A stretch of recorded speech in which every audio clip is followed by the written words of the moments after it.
అందరికీ నమస్కారం. ఒక జనసేన కార్యకర్తగా కాదు, ఒక ప్రభుత్వానికి సంబంధించిన ఎమ్మెల్సీగా కాదు, లేకపోతే ఒక కుటుంబానికి సంబంధించినటువంటి వ్యక్తిగా కాదు, ఒక సినిమా మనిషిగా కాదు, ఒక మామూలు హ్యూమన్ బీయింగ్గా నేను ఈ మాట మాట్లాడుతున్నాను.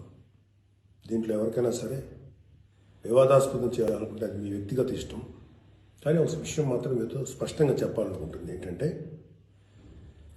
ఈ మధ్యకాలంలో ఆడపిల్లల వస్త్రధారణ మీద చాలామంది కామెంట్స్ చేస్తున్నారు. ఓపెన్గా మాట్లాడాలంటే ఈ మధ్యకాలంలో శివాజీ మాట్లాడాడు. Shivaji is not my target. ఒకవేళ ఎవరన్నా సరే శివాజీ నా టార్గెట్ అనుకుంటే అది మీ ఇష్టం. కానీ ఒక టైప్ ఆఫ్ మన సమాజంలో ఒక రకమైన రుగ్మత వెళుతుంది. అదేంటంటే moral policing. It's called moral policing. ఎంత మిత్తులో బతుకుతున్నారంటే సామాన్య జనం చాలామంది ఈ మేల్ చావనిస్టిక్ సొసైటీ, మగ అహంకారంతో ఉన్నటువంటి మన సమాజం, ఆడపిల్ల ఎలా ఉండాలి, ఆడపిల్ల వస్త్రధారణ ఎలా ఉండాలి, ఆడపిల్లలు ఎలా మాట్లాడాలి, ఆడపిల్లలు ఏం మాట్లాడాలి, ఏమి మాట్లాడకూడదు, దీని మీద ప్రతి ఒక్కడు, అతను పండితుడు కానించి పామరుడు దాకా ప్రతి ఒక్కడు ఆడపిల్ల ఎలా ఉండాలో మాట్లాడతారు. ఫస్ట్ పాయింట్, దీన్ని మోరల్ పోలీసింగ్ అంటారు. ఇది ఎగెనెస్ట్ కాన్స్టిట్యూషన్. ఒక ఆడపిల్ల ఇలాంటి వస్త్రధారణ చేసుకోకూడదు, ఒక ఆడపిల్ల ఇలాంటి వస్త్రధారణ చేసుకోవాలి అని చెప్పడానికి మీకేం హక్కు ఉంది? ఏ రైట్ ఉంది మీకు? అంటే మగవాడు కాబట్టి ఎవరి గురించి అని ఏదైనా స్వేచ్ఛగా మాట్లాడతారా? దురదృష్టం ఏంటంటే ఇలా మాట్లాడే మగవాళ్ళకు కూడా ఆడవాళ్ళ నుంచి ఒక రకమైన మద్దతు లభిస్తుంది. మనస్ఫూర్తిగా చెప్తున్నాను, ఖచ్చితంగా వాళ్ళ మనసు నుంచి వచ్చింది కాదు. అందరి యాక్సెప్టెన్స్, భర్త ఏమనుకుంటాడో, ఆ చుట్టుపక్కల మగవాళ్ళు ఏమనుకుంటారో, ఇంకొక వ్యక్తులు ఏమనుకుంటారనే మాట్లాడే ఆడవాళ్ళే తప్ప ఇన్నరగా ప్రతి ఆడబిడ్డకి ఒక సెల్ఫ్ రెస్పెక్ట్ ఉంటుంది. ఎలాగో ఒక ఆడపిల్ల డ్రెస్ ఇలా ఉండాలని మనం అడుగుతాం, ఎలాగో ఒక ఆడపిల్ల ఈ డ్రెస్ వేసుకోవాలని చెప్తాం. ప్రపంచంలో ఫ్యాషన్ అనేక రకాలుగా మారుతుంటుంది. అది ఎలాగైనా ఉండొచ్చు. దయచేసి మన చెల్లెలు, మన తల్లి, మన చెల్లెలు అందరూ మనవాళ్లే, మన బిడ్డలే. ఆడపిల్ల కాబట్టి ఆ అమ్మాయి ఇలా ఉండాలని చెప్పే హక్కు మనకు లేదు. నేను ఇవాళ మీ అందరి ముందు ఒకప్పుడు నేను కూడా అలాంటి ఇన్ఫ్లుయెన్స్లో ఉండి తర్వాత రియలైజ్ అయ్యే తప్పు కదా, నాకేం హక్కు ఉంది, ఒక ఆడబిడ్డ ఇలా ఉండాలి అని చెప్పే హక్కు నాకేముందని చెప్పి నేను మార్చుకొని నేను అటువైపు వెళ్తే నాకు ఇంకొక రకమైన ప్రపంచం కనపడింది. అరే వాళ్ళు ఏం తప్పులు చేశారయ్యా, వాళ్ళు ఏం తప్పులు చేశారని చెప్పి వాళ్ళని అడ్డగోలుగా మీద పడిపోతున్నాం. ఇలా డ్రెస్ వేసుకోవాలి, వేసుకోకపోతే చాలా వాళ్ళని ఒక తప్పుడు క్యారెక్టర్లుగా ఎలా ట్రీట్ చేస్తారు? సరే, ఒక విషయం చెప్తున్నాను. ప్రపంచవ్యాప్తంగా ఉన్న విషయం ఏంటంటే, ఆడపిల్లల మీద జరిగేటువంటి అట్రాసిటీస్ వాళ్ళు వేసుకున్న వస్త్రధారణ మీద కాదు, మగవాడి యొక్క క్రూరత్వం, మగవాడి యొక్క బలం, పశుబలం, వీటి మీద దీనికి తగ్గట్టుగా వాడి పశుబలానికి, వాడి క్రూరత్వానికి తగ్గట్టుగా ఆడపిల్లలు బలైపోతారు తప్ప ఏ ఆడపిల్ల కూడా వస్త్రధారణ మీద అవ్వలేదు. ఇది మిత్. మీరు కావాలంటే ఏ ఛానల్లను చూడండి, ఏ యూట్యూబ్లను కొట్టండి, లేకపోతే ఏ గూగుల్లోనే వెతకండి, చరిత్ర చూసుకోండి. ప్రతివాడు స్టేజ్ ఎక్కేసి ఆడపిల్ల ఇలా ఉండాలి, అలా ఉండాలి, మీరు ఎవరు చెప్పడానికి ఆడపిల్ల ఇలా ఉండాలని? బతకనేయండి. ఏ మగవాడితో సమానంగా బతికే హక్కు లేదా ఆడపిల్లలకి? ఏ వాళ్ళకి నచ్చిన డ్రెస్ వేసుకునే హక్కు లేదా? సెక్యూరిటీ అనేది ప్రతి ఒక్కరి హక్కు, ప్రతి ఒక్కరి ఇవ్వదు, ఆడ కానీ మగ కానీ. అయితే ఎస్పెషల్లీ ఆడపిల్లలు రక్షించాల్సినటువంటి వ్యవస్థలు, ఆడపిల్లలు రక్షించాల్సినటువంటి పరిస్థితులు లేవు. అంటే మోస్ట్ ఇన్సెక్యూర్డ్ ప్రపంచంలోనే ఇంకా మనం ఉన్నాం. నా యొక్క కన్సర్న్ ఏంటంటే, మీరు ఎలాగైనా ఉండండి అమ్మా, ఎంత స్వేచ్ఛగానే ఉండండి, ఎలాంటి వస్త్రధారణను చేసుకోండి. కానీ మీరు అది సెలబ్రిటీ అవనండి, సినిమా యాక్టర్స్ అవనండి, పాలిటిక్స్లో ఉన్నటువంటి ఫిమేల్ అవనండి, చిన్నపిల్లలు అవనండి, పెద్దవాళ్ళు అవనండి, మీరు బయటికి వెళ్ళేటప్పుడు, మీరు వెళ్ళాల్సినప్పుడు ప్రాపర్ రక్షణ వ్యవస్థను ఏర్పాటు చేసుకోండి. వ్యక్తిగతంగా మిమ్మల్ని మీరు రక్షించుకునేటువంటి వ్యవస్థను ఏర్పాటు చేసుకోండి. మీరు అవసరమైతే ఒక ఆత్మరక్షణ సంబంధించినటువంటి విద్యలను నేర్చుకోండి, లేదా ప్రాపర్ ప్రొటెక్షన్ అంటే ఒక సెక్యూరిటీ పెట్టుకుని ముందుకెళ్ళండి. మన దురదృష్టం, మన కర్మ ఏంటంటే ఇంకా మేల్ చావనిస్టిక్ పిగ్స్ ఉన్నటువంటి మన సమాజం ఇది. దుర్మార్గులైనటువంటి మగ జాతి ఉన్నటువంటి సమాజం ఉంది. ఎలా పడితే అలాగ అవకాశం దొరికితే చిన్న పెద్ద తేడా లేకుండా పశువుల్లో ప్రవర్తించేటువంటి మనస్తత్వం చాలా మంది మగవాళ్ళలో ఉంది. పబ్లిక్లో ఒకేసారి గుంపుగా చేసేటువంటి అకృత్యానికి మేము దొరకమనేటువంటి మనస్తత్వం ఉన్నారు. మీరు ఎలా ఉండాలో అలా ఉండండి, మీకు ఎలా కావాలో అలాగే ఉండండి, ఎలాంటి డ్రెస్ వేసుకోవాలో అలాగే వేసుకోండి. తప్పలేదు. చెడ్డ పనులు చేయకండి, యాంటీ సోషల్ ఎలిమెంట్స్గా బారకండి, క్రైమ్ చేయకండి, ఇది చెప్పండి మీరు. అంతేగాని ఇలాంటి డ్రెస్ వేసుకోవద్దు, ఇలా ఉండొద్దు, ఎలా హక్కు ఉందండి మనకి? మగవాళ్ళకి ఏ హక్కు ఉందండి?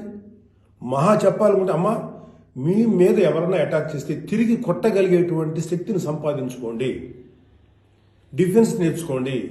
ఇది ఒళ్ళంతా బట్టలు కప్పుకున్న ఆడబిడ్డలకి ఇదే వర్తిస్తుంది. ఒక స్టైల్గానో లేకపోతే ఒక మోడర్న్గా ఆడుకున్న డ్రెస్ వేసుకున్న ఆడపిల్లలకి ఇదే వర్తిస్తుంది. దీనికి మగవాడి యొక్క చండాలమైనటువంటి మనస్తత్వం చాలా, అంటే నాట్ ఆల్ మేల్, సపోజ్ కొంతమంది క్రూయల్, ఒక ఆడదాన్ని విలాస వస్తువు చూసే ప్రతి మగ వెధవకి చెప్తున్నాం, వాళ్ళకి ఏ అయినా ఒకటే, ఒళ్ళు నిండా బట్టలు కప్పుకున్నా ఒకటే, మోడర్న్గా స్టైల్గా బట్టలు వేసుకున్న ఆడది ఒకటే. వాళ్ళు కొంతమంది గురించి ఆడపిల్ల ఇలా ఉండాలి అలా ఉండాలి చెప్పడానికి ఏంటి? మీరు ఒక్కసారి వడ్డాది పాపయ్య గారి బొమ్మలు చూసారా? మన అజంతా శిల్పాలు చూసారా? చాలా స్టైలిష్గా మోడర్న్గా ఉంటాయి. అంటే ఆడదానికి వస్త్రాలంకరణ అనేది ఆయా సమాజాల యొక్క కల్చర్ని బట్టి మారుతుంటుంది. ప్యాంటు షర్ట్ వేసుకుంటే తప్ప, చుడిదార్ వేసుకుంటే తప్ప, లేకపోతే మోడర్న్గా మిడ్డీ వేసుకుంటే తప్ప, ఇది వాళ్ళ తప్పు కాదు. వాళ్ళకి సరిగ్గా రక్షణ కల్పించలేకపోవటం, రాజ్యాంగమైనటువంటి మన ప్రభుత్వ వ్యవహారం వాళ్ళకి సరిగ్గా రక్షణ కల్పించకపోవటం ప్రభుత్వ వైఫల్యం అవుతుంది. దాన్ని ఎంకరేజ్ చేసి దాన్ని అడ్డుగా తీసుకొని ప్రభుత్వం యొక్క వైఫల్యాన్ని అడ్డుగా పెట్టుకొని దాన్ని చెల్లరిగిపోయే దుష్కర మూకల యొక్క పని తప్ప ఆడపిల్లల తప్పు కాదు. ఆడపిల్లలు వేసుకునే డ్రెస్సు వల్ల ఆడపిల్లల మీద అత్యాచారం జరుగుతుందని మీరు మీ పనికి మాలిన కామెంట్లను సపోర్ట్ చేసుకుంటూ మాట్లాడే మాట ఇది. మారిపోతుంది సమాజం. ఏలోకి వచ్చాం మనం, ఆర్టిఫిషియల్ ఇంటెలిజెన్స్లోకి వచ్చాం. ఇంకా ఆడపిల్ల ఇలా ఉండాలని చెప్పి మనస్తత్వం ఉన్న మగవాళ్ళని ఖండించండి. ఇన్ని కబుర్లు చెప్తున్నారు. నేను ఒకసారి లాంగ్ బ్యాక్ చెప్పాను, ముగ్గురు మహానుభావులు మాట్లాడిన మాటలు చెప్పాను. వాళ్ళు ఇలాగే కామెంట్ చేశారు, అప్పుడు వాళ్ళకి ఆన్సర్ చెప్పారు. ఇప్పుడు మళ్ళీ చెప్తున్నా, ఆడదాన్ని అవమానించిన ఏ ఒక్కడు కూడా బాగుపడలేదు. మన పురాణాల ప్రకారం ద్రౌపదిని నడి సభలో అవమానించిన ప్రతి కౌరవుడు సర్వనాశనం అయిపోయాడు, ఇంక్లూడింగ్ భీష్మాచార్యుడు, ద్రోణాచార్యుడితో సహా. ఇప్పుడు నేను మాట్లాడినాక నాకు 100 కామెంట్లు పెడతారు మీరు, నాకు తెలుసు. అయినా నేను నా వాయిస్ ఓపెన్ చేయకపోతే తప్పు చేసినాను అవుతాను. చాలా మంది ఆడబిడ్డలు వాళ్ళు ఎన్ని బాధలు పడి ఎంత చేసి ఇలా ముందుకు వస్తున్నారు. వాళ్ళకున్న వ్యక్తిగత సమస్యలు ఉంటాయి. ఒక ఆడపిల్లకి సంబంధించినటువంటి ఎన్నో రకాల ఇష్యూస్ ఉంటాయి. అటన్నింటినీ కాదనుకుని సమాజంలో కొంచెం బతుకుతున్నారు. ఐఏఎస్లు అవుతున్నారు, ఐపీఎస్లు అవుతున్నారు, లేకపోతే పెద్ద పెద్ద పొజిషన్స్లో ఉన్నారు, సినిమా ఇండస్ట్రీలో ఉన్నారు, లేకపోతే క్రియేటివ్ ఇండస్ట్రీలో ఉన్నారు, పెద్ద పెద్ద వ్యాపార సంస్థలో ఉన్నారు. ఆడదాన్ని గౌరవించిన ప్రతి ఒక్కడు గొప్పోడయ్యాడు. గొప్ప గురించి కూడా మాట్లాడు. రెస్పెక్ట్ ఇవ్వండి అయ్యా మా తోటి ఆడపిల్లలకి. మహా అయితే మీరేం చెప్పాలి ఆడపిల్లలకి? అమ్మ మిమ్మల్ని మీరు ప్రొటెక్ట్ చేసుకునేటువంటి స్థితిలో ఉండండి, మిమ్మల్ని మీరు రక్షించుకోండి, లేదా రక్షణగా మనుషులను తీసుకెళ్ళండి, ఏదో ఒకటి చేయండి. కాకపోతే ఏంటంటే మీకు ఇంత చుట్టుపక్కల ఇంత కరుడు కట్టినటువంటి దుర్మార్గమైన కామాంధులైనటువంటి సమాజంలో కొంతమంది ఉన్నప్పుడు వాళ్ళని మిమ్మల్ని మీరు రక్షించకుండా ఏర్పాటు చేసుకోండి. మీకు ఒక తమ్ముడుగానో, ఒక అన్నగానో, ఒక తండ్రిగానో, ఒక సోదరుడుగానో ఇది నా రిక్వెస్ట్ తప్ప మీరు ఇలా ఉండాలని మాత్రం చెప్పటం పెద్ద క్రైమ్. ఆడపిల్లలు ఉండాలని చెప్పేది పెద్ద క్రైమ్, వెరీ బిగ్ మిస్టేక్. ఇది ఇలాంటి దాన్ని మాట్లాడినందుకు ఒక వ్యక్తి యొక్క వ్యక్తిత్వం పక్కన పెడితే ఇలాంటి మాట్లాడినందుకు ఈ మాటలు సపోర్ట్ చేసేటువంటి స్త్రీల గురించి నాకు బాధ అనిపిస్తుంది. ఇలా మాట్లాడతారా? మీ తోటి ఆడపిల్లను ఒకడెవడో అంటే వాడికి సపోర్ట్ చేస్తారా మీరు? అలాంటి దుర్మార్గమైనటువంటి ఆలోచన సపోర్ట్ చేస్తారా? కమాన్ మా బయటకు వచ్చి ఓపెన్ చేయండి, మీ మౌత్, మీ వాయిస్ ఓపెన్ చేయండి, ఫైట్. ఈ చాదస్తపు మెంటాలిటీ ఉన్నటువంటి మగ వేదవులకి ఇలాంటి ఆలోచించే సన్నాసులకి, అలాగే ఇలాగ దాన్ని సపోర్ట్ చేసే పిచ్చి వాళ్ళు ఆడవాళ్ళు, ఆ మగవాళ్ళ యొక్క అణిచివేతకు గురైతున్న ఆడవాళ్ళు మాట్లాడే మాటలకి మీరు ఎదురించి మాట్లాడమ్మా. Please come and voice out. ఎంతసేపటికి సమాజంలో ఇలాగా ఆడబిడ్డలు విక్టిమ్స్ అయిపోయారు, ఎన్ని రకాలుగా అవమానించబడుతున్నారు, హింస చేయబడుతున్నారు, హింస పెట్టబడుతున్నారు. వాళ్ళని మీరు సపోర్ట్ చేయాలి. వాళ్ళని సపోర్ట్ చేయకుండా వాళ్ళ మీద అట్రాసిటీస్ చేసే వాళ్ళని సపోర్ట్ చేస్తారేంటి? ఆడబిడ్డలు కదా, ఎవరైతే నష్టపోయారో వాళ్ళు కదా మీరు సపోర్ట్ చేయాలి. ఒక మాల్లో ఒక ఆడబిడ్డ మీద అవమానించిన ఆ మగాళ్ళని కెమెరాలో పట్టుకొని ఎవడెవడో ఎరగదీసి, మధ్యలో ఎరగదీసి చెప్పుతో సెంటర్లో కొట్టుకుంటూ తీసుకెళ్ళాలి కదా. అది కదా మీరు చేయాల్సిన పని. వాళ్ళని అడగాలి కదా, వాళ్ళని శిక్షణ చెప్పాలి కదా. నువ్వు జాగ్రత్తగా ఉండి ఎంత జాగ్రత్తగా ఉండాలి? ఎందుకు ఉండాలి? ప్రతిసారి ఎప్పుడు విక్టిమ్ అయిపోయిన ఆడబిడ్డల మీదే మీరు క్రైమ్ నేరం మోపుతుంటే, వాళ్ళే తప్పు అంటుంటే అంటే పర్లేదు, ఆడబిడ్డల మీద క్రైమ్ చేసిన తప్పలేదు, వాళ్ళు జాగ్రత్తగా ఉండాలి, మగవాళ్ళు మాత్రం ఏమనకూడదా? వాళ్ళకి చెప్పండి. దుర్మార్గం చేసిన ఆడబిడ్డల మీద దుర్మార్గం చేసిన మగవేదలు చెప్పు తీసుకుంటా మాట్లాడండి మీరు దమ్ముంటే. అంతేగాని ఎవరైతే నష్టపోయారో వాళ్ళను అనకండి. ఆ స్థానంలో మన బిడ్డలుంటే ఎంత బాధపడతామో అది ఆలోచించండి. ఈ మోరల్ పోలీసింగ్ నుంచి మీరు బయటపడేదాకా మీరు మనుషులు కాదు. Moral policing is a bloody nasty thing. ప్రపంచం అంతా ఆడబిడ్డలంతా సఫర్ అవుతుంది మోరల్ పోలీసింగ్. ఈ మోరల్ పోలీసింగ్ ఎక్కువ ఆడపిల్లల మీదే రుద్దపడుతుంది. ప్రపంచవ్యాప్తంగా ఆడపిల్లల మీద రుద్దపడుతుంది.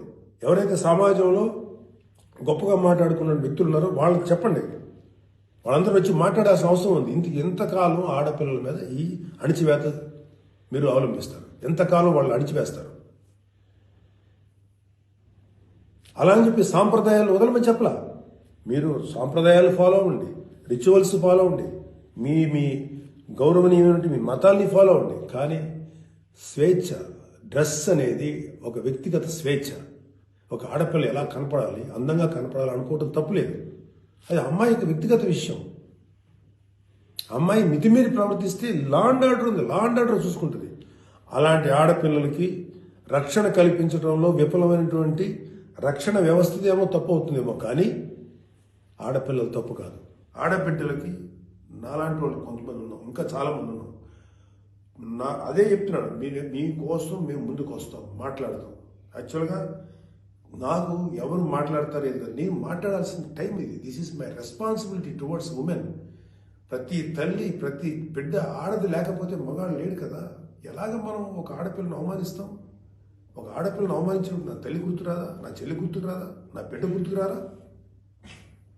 ఇదే చెప్తున్నాను. ఇలాగ ఎవడైతే సమాజంలో ఆడపిల్ల ఇలా ఉండాలని చెప్పారో వాళ్ళకి చెప్పు తీసుకొట్టేలాగా మీరు సమాధానం చెప్పకపోతే, ఇప్పటికైనా మీరు వాయిస్ అవుట్ చేయకపోతే మిమ్మల్ని మీరే నష్టపరుచున్నట్టమ్మా.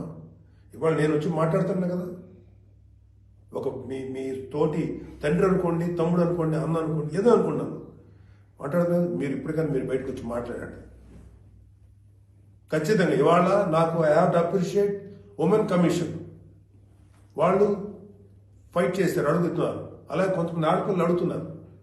అడిగే వాళ్ళని తప్పంటారండి, నాన్ సెన్స్. ఫైట్ చేయండి అమ్మా, మాలాంటి వాళ్ళు మీకు ఎప్పుడు సపోర్టే ఉంటాం. Please fight against this inhumanity. ఈ దమనకాండకు వాళ్ళకి ఈ దుర్మార్గం ఆలోచనకు మీరు ఫైట్ చేయండి అమ్మా.